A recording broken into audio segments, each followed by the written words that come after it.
ওলিমা ছেলের পক্ষ খাওয়াবে নাকি মেয়ের পক্ষ খাওয়াবে? ওয়ালিমা বলা হয় বিবাহ পরবর্তী খাবার। বিবাহের পর খাবারের অনুষ্ঠান কয়টা হবে? একটা না দুইটা? কি বলেন আপনারা? বিবাহ উপলক্ষে শুধু খানা একটা অনুষ্ঠান হয়? ছেলে দেখতে গিয়ে একটা মেয়ের বাপের বাড়িতে 50-60 জন 70 জন বেহায়ার মতো যায় খায়া আসে। এরপরে আইসা আপনার অলিমার নাম দিয়া আপনার ছেলে একটু খাওয়ায় হালকা পাতলা, আর তার কয়েক গুণ বাড়াইয়া মেয়ের বাপের বাড়িতে আবার কি যাত্রী জানি বলে, বরযাত্রী বরযাত্রী না।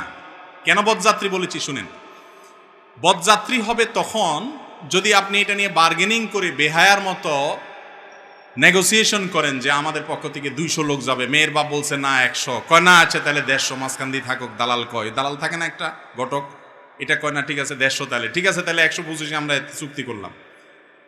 এই যে একটা কথা, কত বড় নির্লজ্জের মতো কথা, চিন্তা করেন ভাই। শরীয়ত বিয়ে উপলক্ষে একটা খাবারের ব্যবস্থা রেখেছে, সেটা খাওয়াবে কে? ছেলে। ওই ছেলে 50, 100, 200 যায় খাওয়াক না খাওয়াক, তার পুরা গ্রামের মানুষ শুদ্ধ নিয়ে যায় শ্বশুরবাড়িতে খায়া আসে। ওই বেচারা মেয়েটাকে জন্ম দিয়ে লালন পালন করে এই তো বড় করে দিয়েছে, এই মেয়ের সকল সার্ভিস, এত বড় মেয়েটাকে তুলে বাড়িতে নিয়ে আসছেন, সারা জীবনের জন্য আপনার বাড়িতে সার্ভিস দিবে। আপনি তো শ্বশুর মশাইরে সালাম করতে করতে জীবন পার করবেন, উল্টা বেহায়ার মতো বেচারা মেয়েও দিছে, আবার খাওয়াবেও, আবার যৌতুকও দেয়। এটার নাম হলো ডাকাতি। এই জন্য বললাম এটা বরযাত্রী, এটা কখনো বরযাত্রী। আপনি আপনার বাপ চাচা 2-4 জন মুরব্বী যাইতে পারেন, বিয়ে উপলক্ষে খাওয়াবে ছেলে।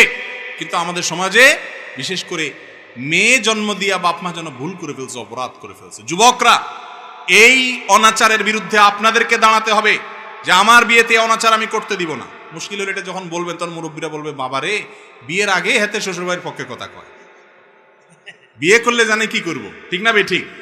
বলবেন না আমি উল্টা পাল্টা অন্যায়ভাবে শ্বশুরবাড়ির পক্ষে টানবো না ইনশাল্লাহ। মা বাবার সাথে কারোর কোনো তুলনা নেই, মা বাবা মাথার উপরে, আমি আপনাদের কথার বাইরে চলবো না। কিন্তু যেই কথা আপনাদের মানতে গেলে জুলুম হবে, আরেকটা মানুষের উপর সেটা করা যাবে না। হ্যাঁ, ইসলাম বলেছে তুমি বিয়ে করছো তুমি খাওয়াবো। বিয়ে উপলক্ষে খানা কয়টা হবে? একটা। সেটা কে খাওয়াবে? ছেলে। সমাজের মানুষ কি বলবে ওই সমস্ত দিক না থাকে, কোরআন হাদিস কি বলে সেটা মানবেন তো ইনশাল্লাহ।